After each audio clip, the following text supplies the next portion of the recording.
Азыр бул жерде сот чечими чыкты. Азыр биз адвокаттардан сурайбыз. Можете комментировать? Мы выйти. Если можно коротко, у нас в шоке. Мы просто в шоке от приговора. Коллега сказал, мы в шоке. Просто в шоке от сегодняшнего приговора.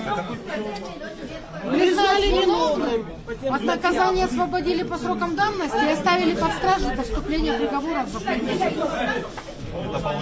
Это абсолютно незаконно. Siz hazır Adaхан Мадумаровдун адвокаттарынын таңдауын уктуңуз. Түртпө чыгат секин, өзүңөр качпайсыңар жолдон. Ар жерден качпайсыңар. Жок, качтанда солдаттар качпай, биз ачып беребиз да бияшта. Ар жылы өзүңөр досуң болду, биякта күнөөлөйсүңөр де. Канча күндөн бери? Жок, качсы мына солдаттар. Açıp veriyorsun da açıp veriyorsun. Kaçın araba. Boşalt yoldu. Özün oraya cevap alalım. Güne de öyle. Aç. Gel. Çık. Vallahi kaldı bu.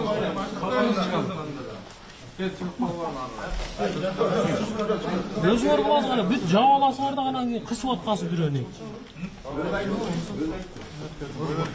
Adaхан мырза, азаттыктан чечим боюнча кандай комментарий бересиз? Чечим жашасын Кыргыз адилеттүү соту. Жашасын Кыргыз. Аман болсун. Мына прокурор өзү айтып атат. Мыйзамсыз ушул мыйзамсыз, бирок күнөөлүү деп таап берсеңер, Мадумаровду деп жалдырап отурганы, бул эмне дегени? Бул жапайычылык. Бул кызындай жапайычылык. Кеп маселе жөнүндө кетип бараткан жок, кеп Мадумаров жөнүндө кетип бараткан. Ушул жогорку кеңешке жеткирбей койсо, калпарбай койсо, барбай калса. Мунун түбү жакшы эмес. Ниети каралардын бүтүндөй бир жакшылык алып барбайт. Муну Аллах насип кылса, ар биринин өзүнүн башына түшө турган күн алыс эмес. Башкаруу чараңызда ошо сот чечими күчүнө киргенге чейин деди. Демек шаардык сотко чейин камакта болуп кандай болуп калды? Чейин ошондон кийин дагы болушу мүмкүн. Мына өзүңөр карап көрсөңөр балдар, күнөөсүз деп табылсын дейт. Баягы эмне боюнча, булар койгон айып боюнча. Бирок күнөөлүү деп эсептеп бериңиздер деген логикага жакпайчылык. Мындай бийлик Кыргызстанда болгон эмес. Бирок бул бийликтин түбү сөзсүз түрдө анга түшөт. Иншалла, ага көп эмес. Ушундай жигиттер. Силерге дагы күч кубат, журналисттерди дагы аябай катуу басып атат. Чындык бир гана чыркыраган силердин колуңарда калды. Аман тургула, чындык ийилет, бирок сынбайт дейт. Мен айттым, чындык ийилбейт да. İnşallah sınbayt da. Kuday kalasa gelecek bizde.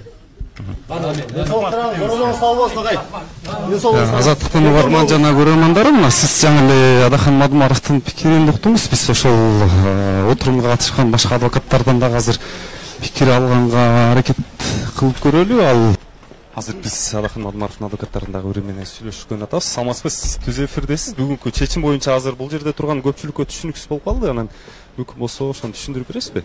Сот өкүмдү эгер жазуудон эскирүүнү менен бошотулдун деп айтылгандан кийин 359-беренесин жазык процессуалдык кодексинин 359-беренеси менен чыгарыш керек болчу. Эмне дегенде ал жерде жазылып турат, абактан бошотулат деп жазылып турат. Ошондо сот үй камагын гана тандаса болот эле.